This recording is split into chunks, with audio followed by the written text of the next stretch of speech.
जय श्रीमन नारायण। ए पर जे टिप्पणी हम करे जा रहल बा रामानुजदास श्रीमान गट्टू वेणुगोपाल स्वामी जी के द्वारा दिहल गयल बा। अध्याय 18 मोक्ष संन्यास योग श्लोक 25। अनुबंधम क्षयं हिंसाम अनवेक्ष्य च पौरुषम मोहात् आरभ्यते कर्म यत्तत् तामसम् उच्यते। ओम। गीताचार श्री कृष्ण परमात्मा अर्जुन समेत हमनी सबके मोक्ष संन्यास योग सिखा रहल बानी। परमात्मा कह रहल बाड़न, हे अर्जुन, जौन भी कर्म मोह से आपन क्षमता से परे, हिंसा और धन के नुकसान से जुड़ल, गर्व से आ बिना परिणाम के विचार कहल जाला, ओकरा के तामसी कर्म कहल जाला। ई कह के श्री कृष्ण परमात्मा तामसी कर्म के रूप में बता रहल बाड़े।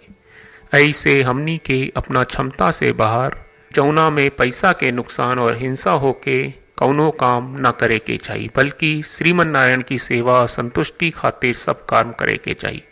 श्रीमन नारायण के प्राप्त के हमनी के अपन जीवन के लक्ष्य बनाकर और खाली श्रीमन नारायण के शरण लेके श्री कृष्ण परमात्मा के वचन के ठीक श्लोक के रूप में जैसन वा ऐसे ही दोहरावे के कोशिश करी जाओ।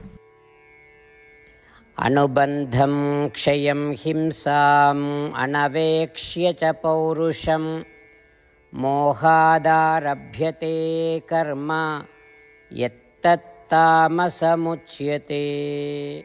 श्रीमद् भगवत गीता का पूरा सार श्री कृष्ण परमात्मा ने अध्याय 18वें के श्लोक 65 से 70 में 8 काम करे खातिर दिले बाड़े। श्री कृष्ण कहले, हम ओ लोगन से प्रेम करनी जो लोग इन 8 बातन के मान तारे। हम ओ भक्तन के हर तरह से रक्षा करब।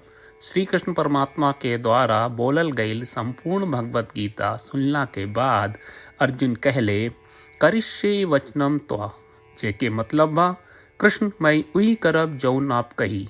यही कारण बा श्री कृष्ण अर्जुन के हर तरह के सफलता आ विजय प्रदान करेले। आई परमात्मा के आपन व्रत देई कि हमनी के ये 8 गौ कर्म के पालन करी जा। ई वचन परमात्मा के देवे से बड़न कौनो पूजा तपस्या यज्ञ नहीं। हम 8 प्रण कहब जौन हमनी के करे के चाहिए। आप सब कृपया इन्हन के आपन दिमाग और दिल में सोची।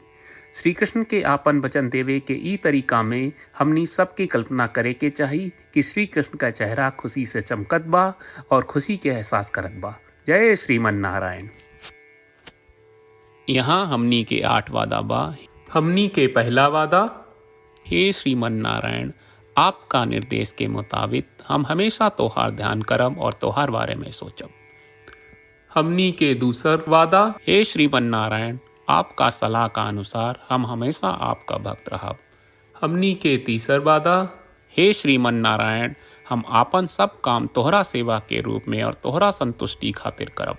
हमनी के चौथा वादा, हे श्रीमन नारायण, जैस की आप माने के कहले रहलू, हमरा बहुत विश्वास बा कि हम आपके होई और हम हमेशा आपन दोनों हाथ जोड़ के आपके नमस्कार करब और आपकी पूजा करब। हमनी के पांचवा वादा, हे श्रीमन नारायण, हमरा के तोरा बात माम एकम शरणम ब्रज 1866 याद कहले, जहाँ आप हमरा के आपन का अर्पित करे का कहा।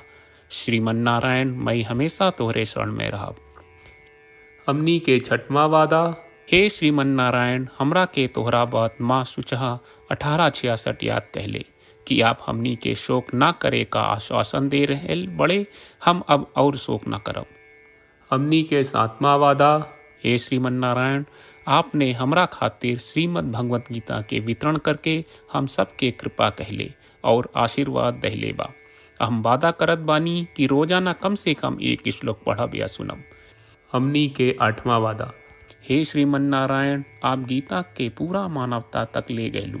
हम गीता में आपके दिव्य वचन के उन भक्तन तक पहुँचावे के प्रयास करब जे गीता से अपरिचित बा। हे श्रीमन नारायण, हम उई करब जौन तू करे का कहब। हम ऐसन व्यवहार करब जैसन आप चाहत बानी और हम खाली आपका खातिर काम करब। श्रीमन नारायण के रोज आपन वचन देहल कि हम ओइस करब जैस आप कहत बानी, ई अपने आप में बड़न पूजा बा। श्रीमन नारायण करशे वचनम त्वा, श्रीमन नारायण हम तोरे निर्देश के मुताबिक काम करब। सर्वम श्री कृष्ण अर्पणम अस्तु। जय श्रीमन नारायण। अनुबन्धं क्षयं हिंसाम् अनवेक्ष्य च पौरुषं मोहात् आरभ्यते कर्म यत्तत् तामसम् उच्यते। ॐ अनुबन्धं क्षयं हिंसाम् अनवेक्ष्य च पौरुषं मोहादारभ्यते कर्म यत्तत्तामसमुच्यते।